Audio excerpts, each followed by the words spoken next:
My GF turned my B-day into a party for her guy best friend. His name was written on my cake. When I asked why, okay, you guys, can you even begin to imagine showing up to your own birthday party, only to find it's actually a massive celebration for someone else? And that someone else is your girlfriend's male best friend, with his name proudly plastered on your birthday cake? My blood ran cold. I couldn't believe it. I was in a real relationship, or so I thought, until I realized I was just the cover story while my girlfriend and her best friend ran the whole damn show. Before I tell you how I shut down my own birthday party, yes, I unplugged the DJ, let me take you back to the beginning.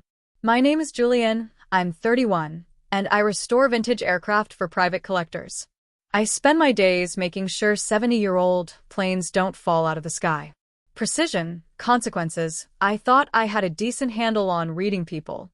Turns out, that doesn't translate to human relationships at all. I met Cassidy about 18 months ago at a charity fundraiser. She's a pharmaceutical sales rep, great with people, always put together, makes you feel like you're the only person in the room. We hit it off instantly. Within 2 months, we were official. She introduced me as her boyfriend, posted pictures, brought me to family dinners. Her parents loved me. I was in. Everything felt solid. We had routines: Thursday Italian dinners, Saturday farmers markets, Sunday afternoons where I'd work in my hangar and she'd do paperwork in my office. But there was always Griffin. Griffin was her best friend from college. 9 years of history. She talked about him constantly. Griffin said this. Griffin thinks that. Griffin wants to try this restaurant. At first, I just thought, okay, people have close friends. Except Griffin didn't act like just a friend.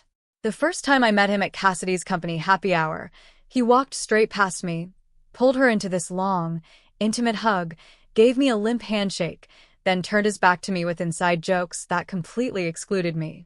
I watched her body language shift. She angled towards him, laughed louder, touched his arm. When I brought it up later, she instantly shut me down, said I was being weird. I let it go. Mistake number 1. Griffin had a key to her apartment from when they were roommates years ago. I didn't even have one yet. And he used it. He'd just show up unannounced. The first time, I'd made a candlelight dinner from scratch.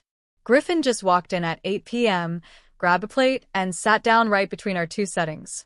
Cassidy handed him a fork like this was totally normal. He spent an hour talking about his divorce, while I sat there, utterly invisible. When he finally left, I asked her why she didn't tell him we were on a date. Her response?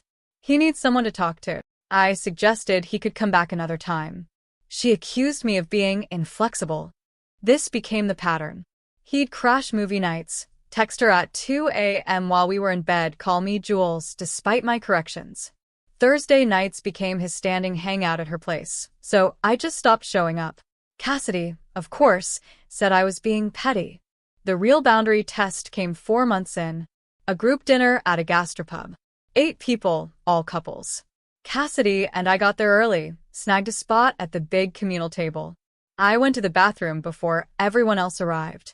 When I came back, Griffin was sitting in my seat. The seat right next to Cassidy. My jacket was still on the back of the chair, but he'd moved it to the end of the table. He had his arms stretched across the back of Cassidy's chair, leaning in close, whispering something that made her laugh. That real laugh, not the polite one. I stood there for maybe 10 seconds, waiting. Just waiting to see what she'd do. Nothing. She saw me, made eye contact, then looked right back at Griffin and continued their conversation. A cold wave of disbelief washed over me. I walked to the end of the table, picked up my jacket, pulled over a chair from an adjacent table, and sat down next to some guy from Cassidy's work I'd met once. Griffin watched me do this, made deliberate eye contact, and smirked at me through the entire dinner. He monopolized Cassidy's attention, ordered appetizers for the table without asking anyone, and told stories filled with his and Cassidy's inside jokes that excluded everyone else. At one point, he literally fed her a bite of his entree from his fork. She just laughed and let him. I sat at the end of the table, making awkward small talk with strangers, while my girlfriend let another man act like her date. When the check came, Griffin grabbed it. I got this round. You guys get the next one. He made himself look like the man in charge, like he was treating his friends, including me, instead of what it actually was, a performance. The ride home was silent for the first 10 minutes. My anger was a tight coil in my chest. Finally, I broke the silence. "Handle your friend." "What's that supposed to mean?" she snapped. "He took my seat. You saw me standing there. You let him stay there for 2 hours. It's just a seat, Julian. You're being insecure." "I'm not insecure." My voice was rising. "I'm watching you let another man sit in my spot, put his arm around your chair, feed you food, while I make small talk with strangers."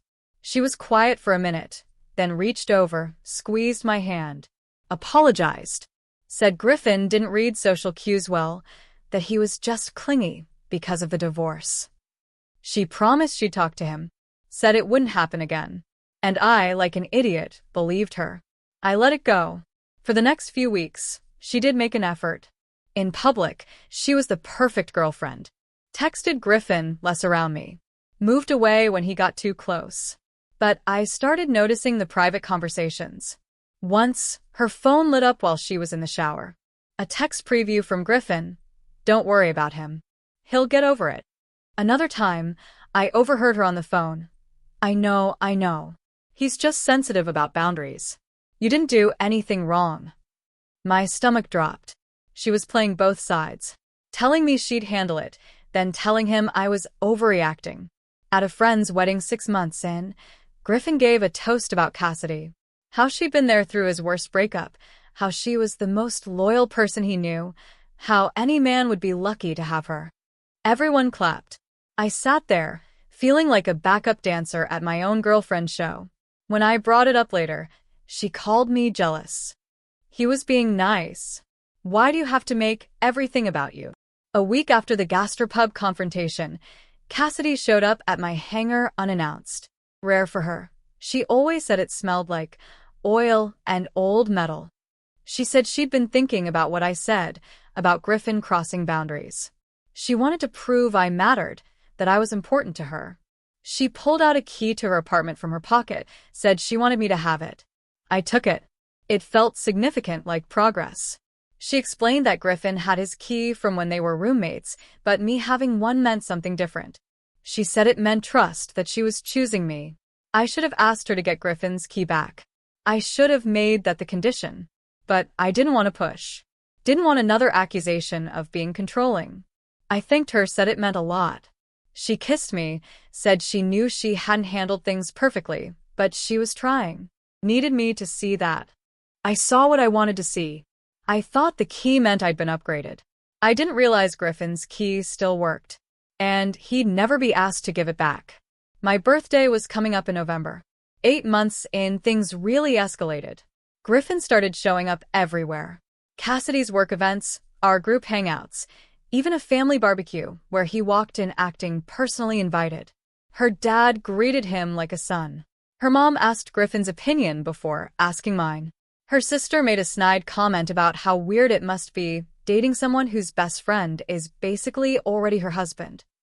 She laughed. It wasn't funny. The worst came during a weekend trip to the mountains. Cassidy booked a cabin for her birthday weekend in October.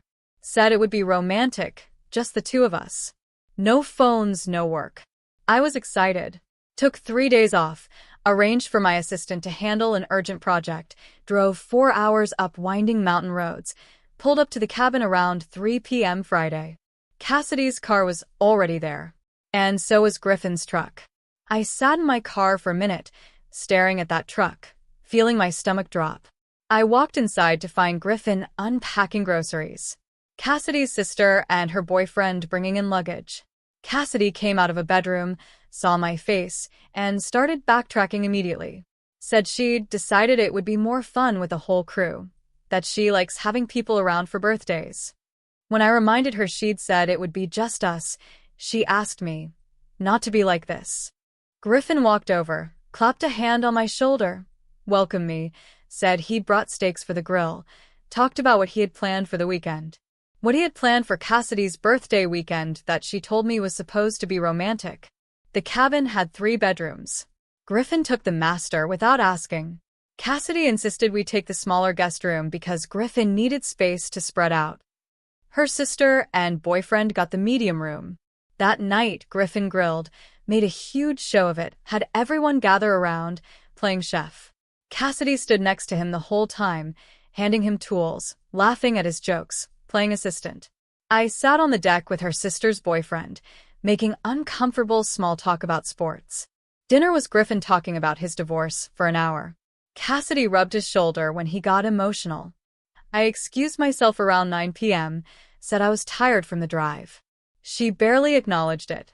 I lay in that guest room bed, listening to them laugh in the living room. Griffin's voice loud, running the show. Second night, I woke up around 2 a.m. Cassidy wasn't in bed.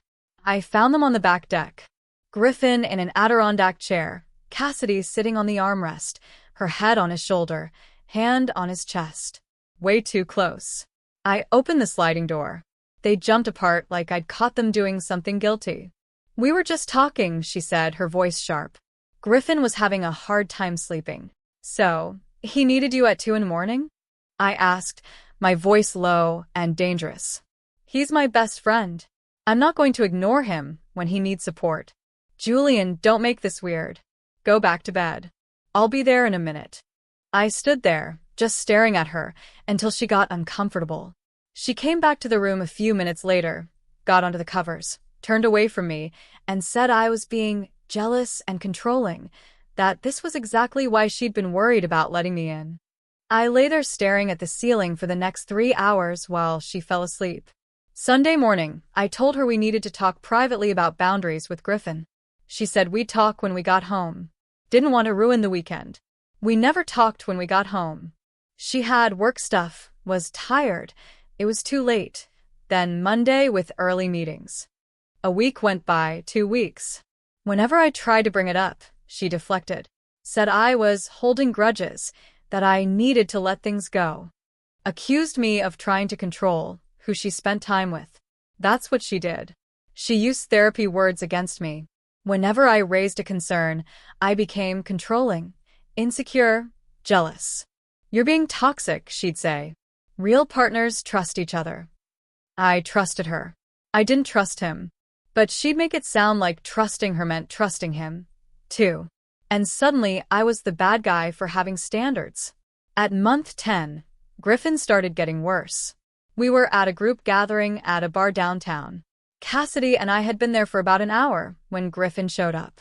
He made his entrance loud, hugging everyone, buying shots, being the center of attention. When dinner was called, Griffin maneuvered himself right next to Cassidy. I was on one side, he was on the other. Throughout dinner, he'd lean across her to talk to me, physically cutting into her space. He'd order appetizers without asking, reach across Cassidy to grab the menu from my hands, reference their last visit to this restaurant without me. When the entree came, Griffin started eating off Cassidy's plate. Just reached over with his fork, took bites of her food. She laughed. Didn't tell him to stop. After dinner, we moved to the bar area. I went to get drinks. When I came back, Griffin had his arm around Cassidy's waist.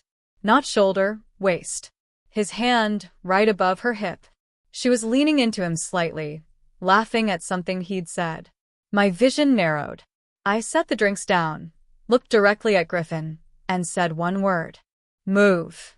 His smirk dropped. Instantly. He looked at Cassidy, expecting her to defend him. Julian, come on, she started.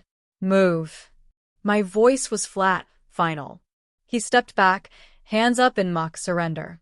Mumbled something about me being territorial. Grabbed his drink and walked to the other end of the bar, shaking his head.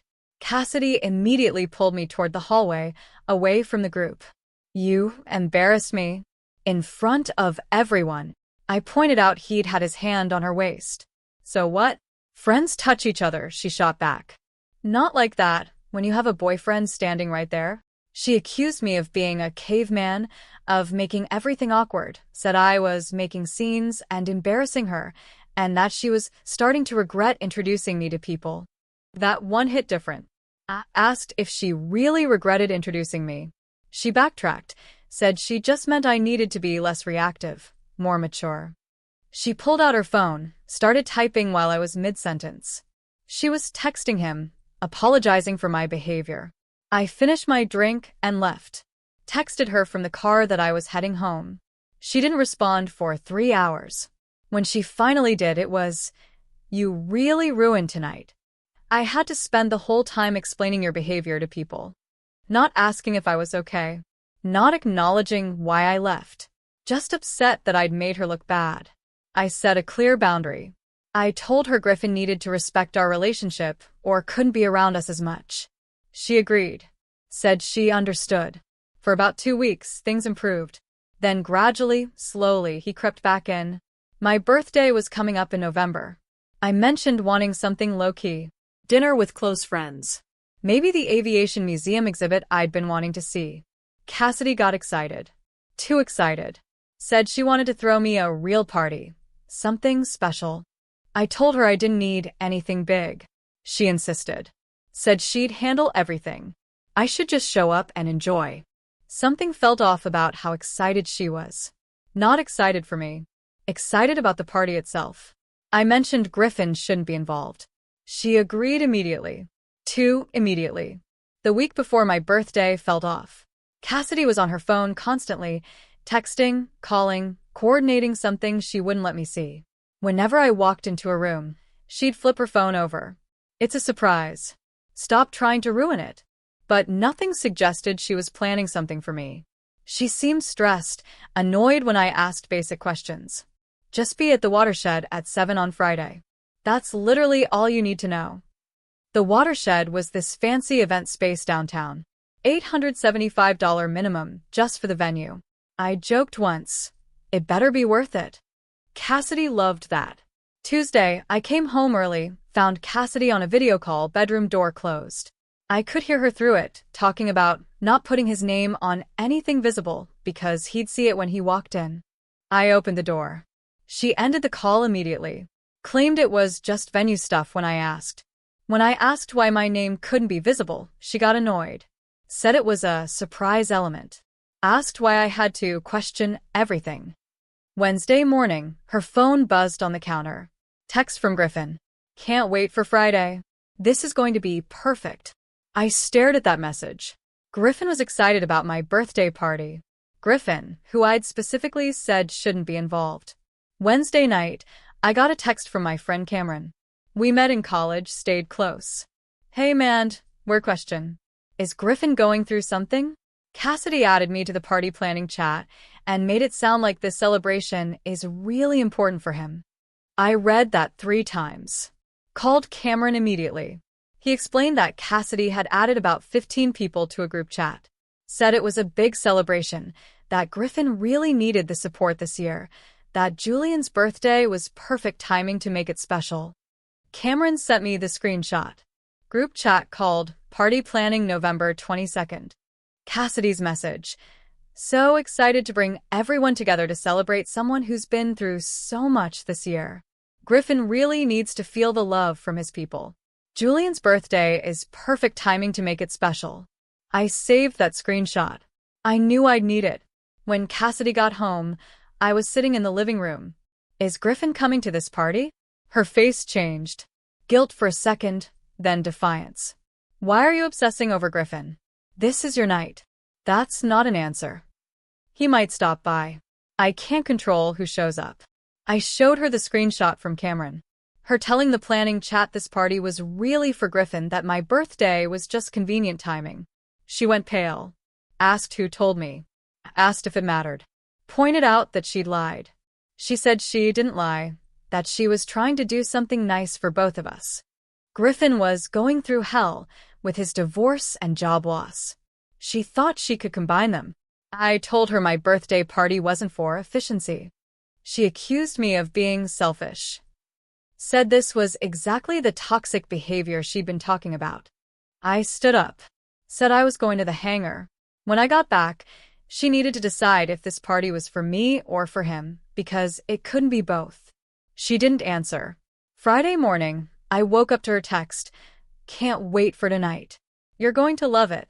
The pit in my stomach wouldn't go away. I left work at 6 p.m., parked a block away from the Watershed, walked past the entrance, looked through the windows. The space was set up. Decorations, tables, a banner I couldn't read clearly. People inside organizing. At 6:45, Griffin showed up. Not as a guest, but carrying a box, walking in like setup crew. I waited until 7 p.m. exactly. Then I walked in. The watershed was packed. Had to be 30, maybe 40 people. Music was playing from a DJ setup. People laughing, drinks in hand. Full party mode. The venue was nice, I'd give Cassidy that. High ceilings, exposed brick, that expensive warehouse look. The decorations, though? Generic. Balloons in silver and black, streamers. Basic party store inventory. Nothing personal. Nothing suggesting this party was tailored to me. The kind of setup you'd get if you just told a planner, make it festive, without giving them any actual information about the person being celebrated. But there were photos everywhere. Photos of Cassidy and Griffin. Framed pictures scattered across cocktail tables. A whole wall display near the bar showing them at various events over the years. Vacations to tropical beaches I'd never been to with her. Weddings where they were clearly each other's plus ones. Concerts, music festivals, birthday parties. In every single photo they looked close. Like people who'd known each other forever. Arms around each other, heads touching, laughing at inside jokes. They looked like a couple. The banner over the main table said, "Celebrating new beginnings." Not "Happy Birthday, Julian." Just "New Beginnings." Near the entrance was a memory board, note cards pinned up with messages. I walked closer, read them. "So proud of how far you've come. You deserve this fresh start. Can't wait to see what's next for you." None of them mentioned my name. None referenced a birthday. I stood there, just taking it all in. Cassidy spotted me, rushed over with a huge smile. "You're here. What do you think?" "Interesting decorations," I said, my voice flat. Her smile faltered. "What do you mean?" "Where's my name?" "It's implied." "Everyone knows it's your birthday," she said, like she'd already decided I'd swallow it. I looked around. Half these people I'd never met. Cassidy's pharmaceutical colleagues from other regions. People from her gym. Distant cousins. Based on the decorations and signage, they have no idea whose birthday this actually was. Griffin appeared next to her, drink in hand, way too comfortable. He was wearing a blazer I'd never seen before, hair freshly cut. The kind of effort you make when you're the guest of honor. "Jules, happy birthday, man." He went in for a hug. I didn't move. Cassidy grabbed my hand. "Come on. People want to say hi." She pulled me around the room, introducing me to people. Her pharmaceutical colleagues, her gym friends, some distant cousins. Everyone was polite, but the energy was off. They'd say happy birthday like they were just being polite, then immediately shift to asking Cassidy how she had been, whether she was excited about the celebration, how long she'd been planning this event. Not one person asked me about my work or my life or anything personal. I was just the excuse to throw the party. I noticed Griffin working the rooms separately. People greeted him like he was the host. Lots of hugs, lots of "so good to see you" energy. At 7:30, the DJ cut the music. Cassidy grabbed the microphone. "Hey everyone, thank you so much for coming tonight." She was looking at Griffin when she said it. "This year has been really challenging for some of us, but it's also been about growth and realizing what really matters. So, tonight we're celebrating someone who's been through so much and come out stronger." I was standing off to the side, watching. She still hadn't said my name. This person has shown me what real friendship looks like, what loyalty means, what it means to show up when things get hard. Griffin had tears in his eyes. People were nodding, some wiping their own eyes. "So, before we cut the cake, I just want to say, Griffin, I'm so proud of you." The room erupted in applause. Griffin. My birthday party.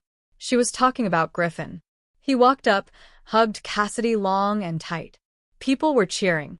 Someone started chanting his name. He took the microphone. "Thank you, Cass. You have no idea what this means. This year has been rough. The divorce, losing my job, but you've been there every single day. You're the one person I can count on." More applause. He was crying. "I honestly don't think I'd be here without you." Cassidy was crying too. They were holding hands. Griffin turned to someone near the kitchen, made a rolling motion with his hand. "Bring it out," he called, like he was directing the whole event. Someone wheeled out the cake. Large white cake, elaborate decoration. When they got close enough for me to see the writing, "Congratulations, Griffin. New beginnings." Not my name. His name. Cameron was next to me. Saw it the same time I did. Bro, what the? People started noticing. Confused looks. Someone whispered, "Wait, isn't this Julian's birthday?" Cassidy's face went white. She looked at me, then at the cake, then back at me. Griffin was still smiling, oblivious, soaking up attention. A cold rage, unlike anything I'd ever felt, settled over me. I walked to the DJ booth, found the power strip, unplugged it. The music died. The room went silent. Every single person looked at me. I walked to the middle of the room, stood next to the cake with Griffin's name. My voice was calm, cutting through the silence. For anyone confused, today is my birthday, November 22nd. I'm 31. People stared at Cassidy. Shocked expressions. But somewhere in the planning, I continued, it became about Griffin. His name on the cake, his speech, his moment. I looked directly at Cassidy. "You used my birthday as cover." "Julian, let me explain." "No." I stopped her. I pulled out my phone, showed the screenshot from the planning chat. "This is from the party chat. You told guests this was really for Griffin. That my birthday was just convenient timing." Dead silence. "Enjoy the party. Eat the cake with Griffin's name. Celebrate whatever this is." I looked at Cassidy. "We're done." "Please." "Not here," she begged, her voice barely a whisper. "Especially here. You disrespected me in public. You don't get to fix this in private." I pulled out my keys, removed her apartment key, and set it on the table next to the cake. "Don't contact me." I walked out. Cameron followed immediately. A couple other friends, too. Outside, someone was filming. "Holy, "Did you get that?" they gasped. "Good." let it be documented." I drove straight to Cassidy's apartment. Still had my copy of her key for emergencies. This was my final emergency. I spent an hour collecting my things, clothes, toiletries, books, the knife set I'd gotten for us. Put it all in boxes. Left everything of hers on the counter. The sweatshirt of mine she always wore. The $90 wine I'd been saving for our anniversary. I wrote one note. "Your key is with the doorman. Don't contact me." Changed her contact name to blocked. Blocked her everywhere. Phone, social media, email filters. Got home around 10:30. Phone blowing up. I sent one group message. "I'm good. Don't relay messages from Cassidy. I'm not discussing it. No sides needed." Muted the chat for 48 hours. Poured a bourbon. Sat in silence. No Cassidy. No Griffin. No managing anyone's feelings. It felt like I could breathe again. Around 11 p.m., the doorbell rang. My Ring camera showed Griffin. I spoke through the system. "Leave. Let's talk, man to man," he pleaded. "There's nothing to talk about." "Leave." He tried the sympathy angle. Said Cassidy was a mess, crying, couldn't eat, that I'd really hurt her. I almost laughed. I pointed out that I'd hurt her at my birthday party with another man's name on the cake. He said it was a misunderstanding, that I was blowing it out of proportion. I told him once, calmly, that he'd spend a year and a half testing boundaries, showing up uninvited, taking my seat, putting his hands on my girlfriend, every move trying to prove something. I told him he failed, that I'd never been competing with him. I just expected basic respect in my own relationship. Neither of them could provide it. I said if he showed up again, I'd call the police and file a trespassing report. He stood there another minute on camera, trying to think of some comeback. Finally left, got in his truck, sat there a few minutes, probably calling Cassidy, then drove away. I poured another bourbon, sat back down. Silence felt good. Saturday, I canceled everything. Removed her from my emergency contacts. Changed every shared subscription password. Netflix first, then the rest. Removed her access. Updated payment methods. Then I found the receipt for the party venue buried in my email. Cassidy had somehow gotten my credit card information and charged the full amount, $875 for a party celebrating another man on my birthday. The audacity actually made me laugh. I called the venue first thing Saturday morning, explained the situation. The manager was sympathetic, but said refunds weren't their policy. I thanked her and hung up. Called my credit card company next. Initiated a chargeback. The customer service rep asked for documentation. I sent the screenshots from the planning chat showing Cassidy had deceived me about what the party was actually for. Sent the photo someone had taken of the cake with Griffin's name. Sent the text exchange where she'd refused to confirm whether Griffin was involved. The bank rep actually paused after reviewing everything. Said it was one of the more justified chargebacks she'd processed in her 5 years doing the job. Case approved within 48 hours. Sunday morning. Text from Cassidy's sister. You really embarrassed her in front of everyone. Her career is in that room. You could have handled it privately. I responded once. She could have not thrown a party for another man on my birthday. Block me or don't. But I'm done explaining myself. By Sunday afternoon, screenshots were circulating. Someone had filmed the cake reveal, my speech, me walking out. Posted it with the caption, "When you find out your birthday party isn't actually for you." It went semi-viral within hours. Thousands of shares. The comment section was brutal. People calling out the cake. The photos of Griffin everywhere. Her speech that never mentioned my name. The video got picked up by relationship drama accounts with millions of followers. Cassidy's face visible in every frame. Monday, I dropped her stuff with the doorman. Didn't go upstairs. That afternoon, Griffin posted on social media, "Some people can't handle seeing others get support during hard times. Real men lift each other up instead of tearing people down over misunderstandings." I screenshot it and posted it in the mutual friend group with one sentence. If anyone's still confused about what happened. The friend group went cold on both of them. People started declining invitations. Wednesday, 1 week later, I got an email from a lawyer. Cassidy's lawyer. She wanted the chargeback reversed. Claimed I'd verbally agreed to pay for the party. I forwarded it to my lawyer with full context and screenshots. His response? Let her try. This won't go anywhere. It didn't. By week 2, I'd fully moved on. Changed my locks even though she'd given me her key back. Updated everything. Organized my space like I was single again. The weird thing was how much lighter I felt. 3 weeks after the party, the consequences really started catching up to them. Cassidy's pharmaceutical company held their annual holiday gala. She brought Griffin as her date. He showed up half drunk in an ill-fitting suit. Someone recognized him from the viral video. Within 30 minutes, people were whispering. Her supervisor pulled her aside, suggested she bring more appropriate +1s to company events. Griffin got loud at the bar, made jokes about being the real man in Cassidy's life. Security escorted him out. Her boss watched it all happen. Monday, HR called her in about professional boundaries. Their social media became desperate. Vague posts about fake friends and real ones. The mutual friend group went cold. Plans got made in chats that didn't include them. Cameron told me Cassidy tried hosting a holiday party. 20 invitations sent. 3 people showed up, stayed an hour. She spent it trying to reframe the birthday party as a misunderstanding. Cameron's girlfriend shut it down. We all saw the video. We all saw his name on the cake. Griffin's custody battle got worse when his ex-wife's lawyer used his social media posts as evidence. He started blaming Cassidy online. They were turning on each other. By December, Cassidy was texting mutual friends, asking them to relay messages. Everyone told her to respect no contact. She tried calling from different numbers. I blocked them all. She sent a letter to my hanger. My assistant asked if I wanted it. I said, shred it.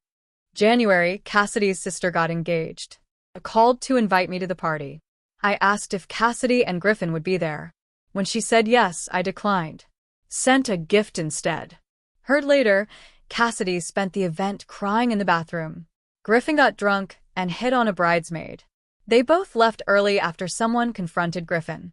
The family was mortified. February, I ran into Cassidy's mom at a coffee shop. Julian, good to see you. You, too, Mrs. Patterson. I want you to know, she said, her eyes sad.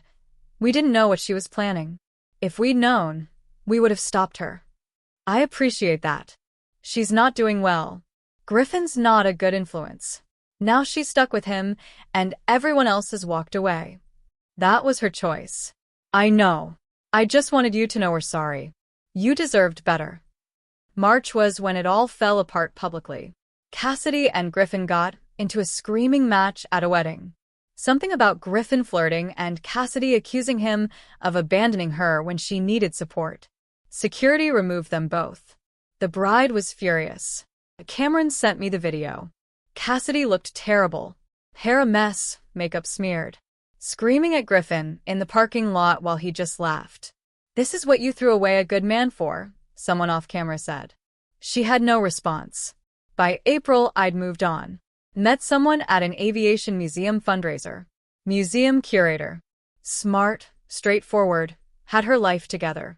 3 dates in, she asked where I saw things going. I like you. I'd like to keep seeing you exclusively if you're interested. I'm interested. That easy. No games, no competing with a best friend. Cassidy and Griffin officially became a couple. Relationship status changed. Photos together. Everyone had the same reaction. That's what we figured was happening anyway. They lasted 6 weeks. Broke up dramatically.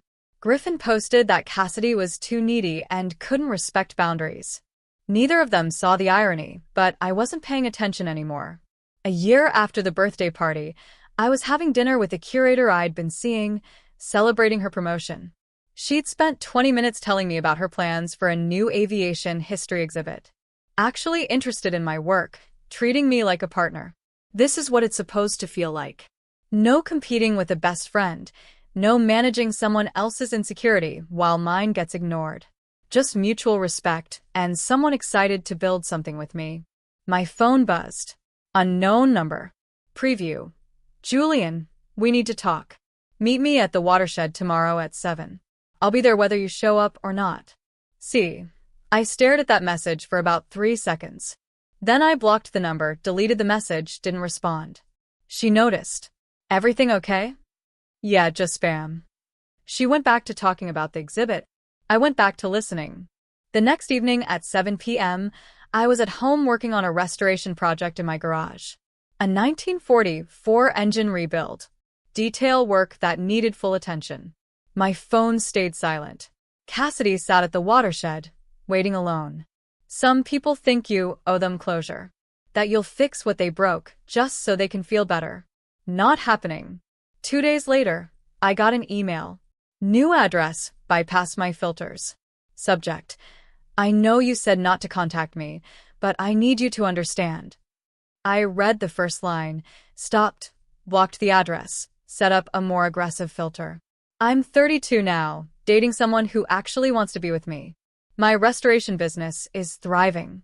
Just finished a 1944 P-51 Mustang going to an air show next month. Life is good. Sometimes I see Cassidy's social media through mutual friends' posts. She's dating someone new. Some guy who looks uncomfortable in every photo. Long captions about growth and learning from mistakes and choosing yourself. All that fake self-awareness. Griffin moved to a different city. Custody situation didn't go well. No idea what he's doing. Don't care. The mutual friend group moved on.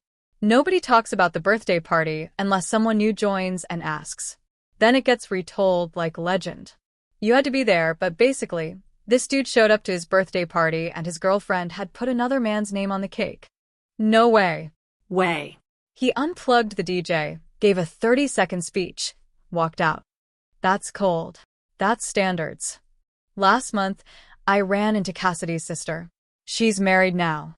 Seemed happy. How are you doing? She asked. Really good. I'm glad. You deserved better than what my sister put you through. I appreciate that. For what it's worth, she added, she talks about you all the time. Tells people you were the one that got away. I wasn't the one that got away, I said, a small smile forming. I was the one that left. We talked a few more minutes, then parted ways. My girlfriend asked about it later. Was that weird? Not really. Ancient history. Do you ever regret walking away? From someone who put another man's name on my birthday cake. I asked. Not even once. She laughed. Fair point. 2 weeks ago, Griffin tried one last time. Unknown number. Text preview. Julian, it's Griffin. I know it's been a while, but I wanted to reach out man to man and clear the air. Blocked. Deleted. Kept working on the engine. My girlfriend came into the garage. Dinner's ready. Be right there, I said. She kissed my temple, headed back inside. I finished tightening the last bolt, cleaned my hands, and followed her in. So, I have to ask, if you were in my shoes at that party, seeing his name on your cake, what would you have done? Let me know in the comments below.